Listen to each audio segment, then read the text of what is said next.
తోటకూరలో బోల్డ్ పోషకాలు ఉంటాయండి, కానీ అది తినాలంటే తినబుద్ధి కాదు.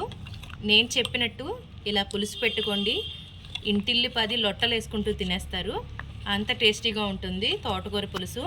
అంతేకాకుండా దీనిలో బోల్డ్ పోషకాలు ఉంటాయండి.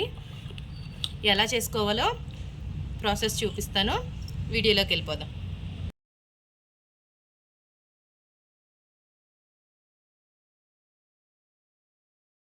అందరికీ హాయ్ అండి, వెల్కమ్ టు మై ఛానల్. ఈరోజు నేను తోటకూరతో పులుసు ఎలా చేసుకోవాలో చూపిస్తాను. ఫస్ట్ నేను ఒక కట్ట తోటకూరని తీసుకున్నాను.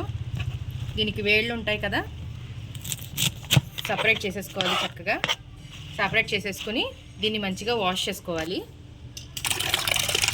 చక్కగా మంచిగా మనం వాష్ చేసేసుకోవాలి దీన్ని. ఇప్పుడు ఈ తోటకూరని ఇలా సన్నగా కట్ చేసేసుకోవాలి.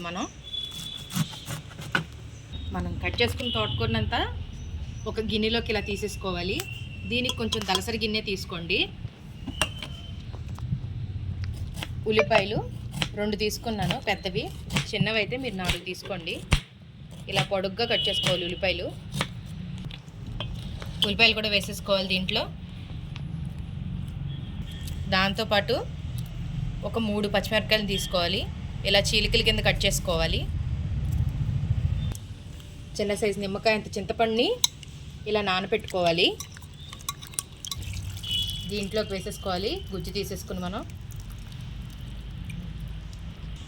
కొద్దిగా పసుపు, కొంచెం మెంతికారం. ఇందులోకి ఇప్పుడు ఆకు మునిగేంత వరకు వాటర్ వేసుకోవాలి. మనం సాల్ట్ అప్పుడే వేయకూడదు, ఎందుకంటే ఇది తోటకూర కాబట్టి దగ్గరికి అవుతుంది. అందుకని నేను సాల్ట్ వేయట్లేదు. ఇప్పుడు మనం స్టవ్ వెలిగించుకొని పులుసు అనేది ఉడకబెట్టుకోవాలి అండి. పులుసు మనకి ఇలా ఉడికితే చాలు. ఇప్పుడు మనం ఇందులోకి సాల్ట్ వేసుకోవాలి. రుచికి సరిపోయేంత ఉప్పు. మనం పోపు వేసుకుందామండి. పోపు ప్యాన్ తీసుకుని దాంట్లోకి 2 టేబుల్ స్పూన్ దాకా నూనె వేసుకోవాలి. దీనిలోకి ఆవాలు, మెంతులు, ఇంగువ వేసుకోవాలి. కొంచెం ఎండుమిర్చి, అలాగే ఒక 1/2 స్పూన్ దాకా ఇంగువ. ఉప్పు అయితే ఫ్రై అయిపోయిందండి. ఒక బౌల్ తీసుకుని దాంట్లోకి 2 స్పూన్లు శనగపిండి వేసుకోవాలి. కొంచెం వాటర్ వేసుకుని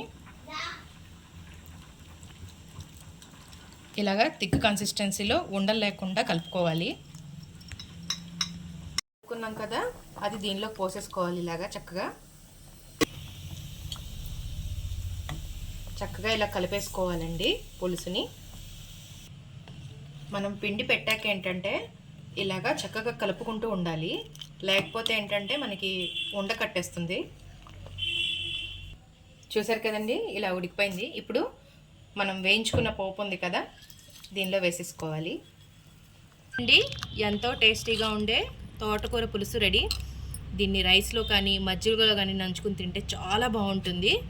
అలాగే మనం చపాతీల్లో కూడా చేసుకోవచ్చు. ఈ వీడియో నచ్చితే like, share, subscribe to my channel.